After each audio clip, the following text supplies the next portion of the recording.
Hello everyone, welcome back to our channel. இனிய வர மகாலட்சுமி நோன்பின் வாழ்த்துக்கள். இந்த வீடியோவில் ஹவ் வி செலிப்ரேட்டட் வரலக்ஷ்மி பூஜைன்னு பார்க்கலாம். வரலக்ஷ்மி பூஜை எதுக்காக செலிப்ரேட் பண்ணுறாங்கன்னு பார்க்கலாம். மகத நாட்டில் குந்தினபுரத்தில் வாழ்ந்த சாருமதியோட கதை தான் இது. சாருமதி ஒரு நட்பண்புடைய பொண்ணாக இருக்காங்க. அவங்களோட நல்ல குணத்தால் மகாலட்சுமி தேவி ஒரு நாள் அவங்க கனவுல போயிட்டு வரலக்ஷ்மியாக காட்சி கொடுக்குறாங்க. தனக்கு பௌர்ணமி முதல் வெள்ளிக்கிழமையில் நோன்பு படைக்க கேட்குறாங்க. மறுநாள் சாருமதி தன்னோட கனவை அவங்க கணவர், மாமியார், ஊர் மக்கள் கிட்ட சொல்கிறாங்க. எல்லோரும் சேர்ந்து முடிவு பண்ணி மகாலட்சுமி தேவிக்கு விரதம் இருந்து பூஜை பண்ண முடிவு பண்ணாங்க. இந்த நோன்பு 16 செல்வத்தையும் பெற்றுக் கொடுக்கும்னு முழு நம்பிக்கை நோன்பு கடைப்பிடிக்கிறவங்களுக்கு இருக்குது. இந்த நோன்பு ஆவணி மாதத்தில் பௌர்ணமிக்கு முன்னாடி வர வெள்ளிக்கிழமையில் வரும். அதுக்காக மோஸ்ட்டாக எல்லோரும் ஆடி மாதம் ஃபுல்லாக விரதம் இருந்து இந்த பூஜையை செலிப்ரேட் பண்ணுவாங்க. நமக்கு ஆடி மாதம் மாதிரி நார்த் இந்தியன்ஸ்க்கு ஸ்ரவண மந்த் இது ஆகஸ்ட் 13 ஸ்டார்ட் ஆகும். இந்த பூஜை 3 நாளைக்கு செலிப்ரேட் பண்ணணும். ஃபஸ்ட்டு டே கலசம் ரெடி பண்ணி அம்மனை வீட்டுக்கு அழைச்சி கோரணம் கட்டிக்கணும். கோரணம் மீன்ஸ் காப்பு கயிறு. சிம்பிளாக நெய்வேத்தியம் பண்ணி அம்மனை வீட்டுக்கு அழைச்சிக்கலாம். நான் எப்போவும் முன்னாடி நாள் கலசம் ரெடி பண்ணி மறுநாள் அம்மனை அலங்காரம் பண்ணிப்பேன். மறுநாள் தான் பூஜை ஸ்டார்ட் பண்ணுவோம். பொங்கல், பால் பாயாசம், ஸ்வீட், பழம் எல்லாம் வச்சு 108 லக்ஷ்மி போற்றிகள் பாராயணம் பண்ணலாம். பத்மாசனே பத்மஹாரம் சர்வலோக பூஜிதே நாராயண பிரிய தேவி சுப்ரீத பவ சர்வதான்னு ஸ்லோகம் சொல்லி நம்ம வீட்டு பெரியவங்க கையால் குங்குமம் வச்சுக்கலாம். வரலக்ஷ்மி நோன்பு அப்போது தண்ணி கூட குடிக்காமல் விரதம் இருப்போம். பட் அந்த கஷ்டம் தெரியாது. ஏன்னா ஃபுல் அண்ட் ஃபுல் இன்ட்ரெஸ்ட்டாக அம்மனை ரெடி பண்ணிகிட்ருப்போம். அதில் டைம் போகிறதே தெரியாது.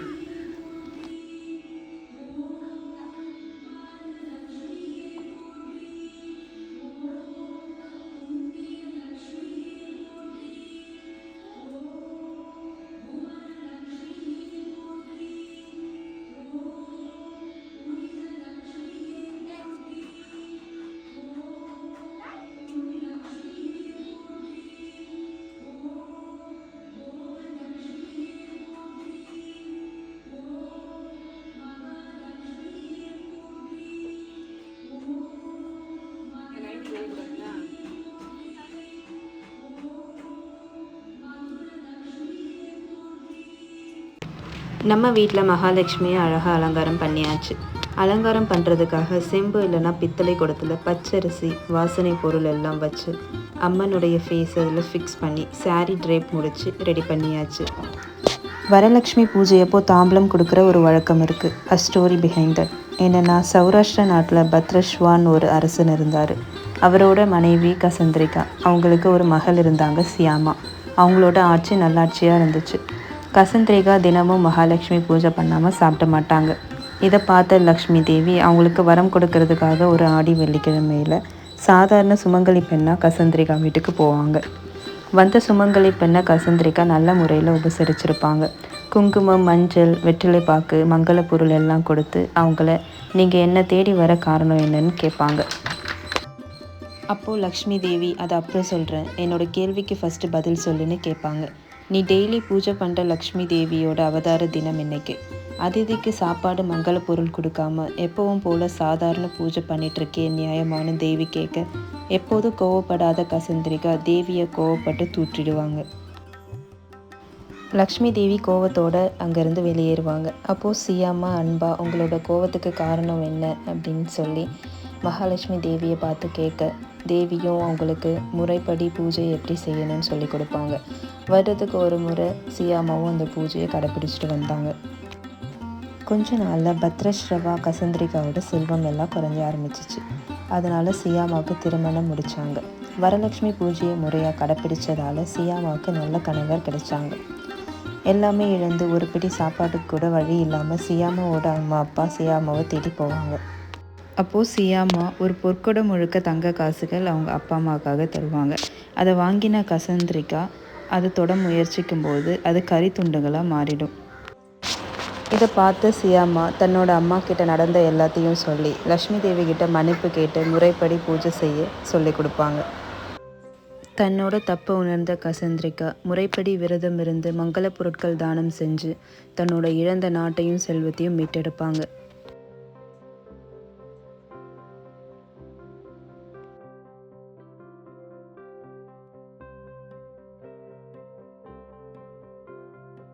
இந்த பூஜை முடிஞ்சப்புறம் நம்மளால் முடிஞ்ச ஒரு மங்கள பொருட்கள் சாரீ இல்லைன்னா ப்ளவுஸ், சரடு, மஞ்சள், குங்குமம், பூ வச்சு கொடுக்கலாம்.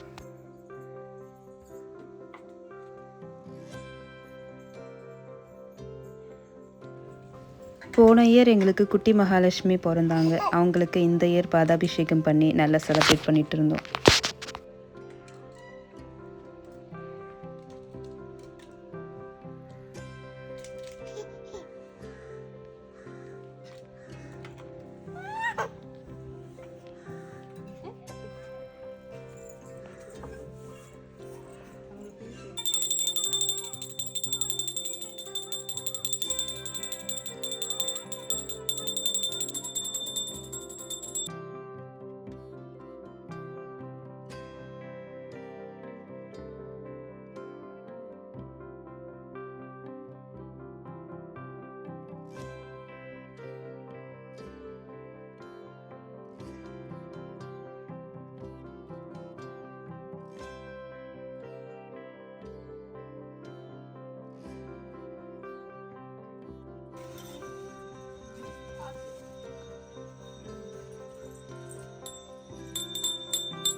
நல்லபடியாக படைச்சி கோரணம் கட்டி மங்கள பொருட்கள் தானம் செஞ்சு அன்னையோட டே எங்களுக்கு ஃபுல்ஃபில்லாக முடிஞ்சிச்சு.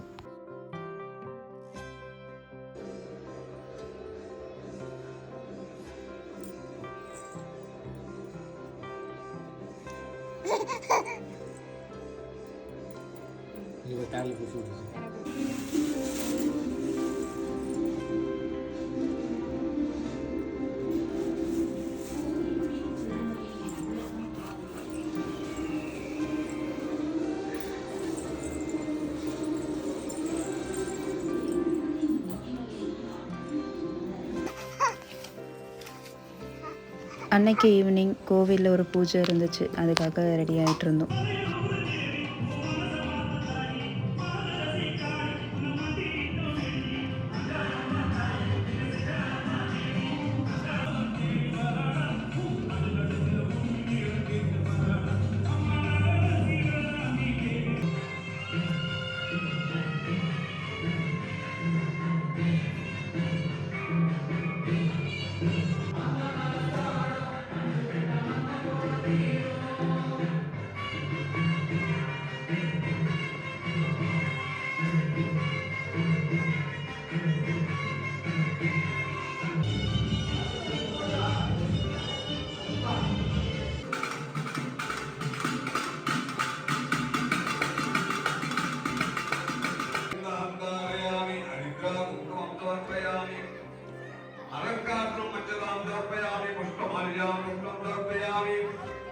पुष्पे पूजयामि ओम श्री वरसिद्धि विनायक स्वामी निर्वाहं सुब्रह्मण्य स्वामी निर्वाहं श्री माता उत्तमार्यमन निर्वाहं अष्टोत्तर पूजांत करिष्ये पूजांतम आसमणिजं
Day 3 புனர் பூஜை. Here comes the hardest part.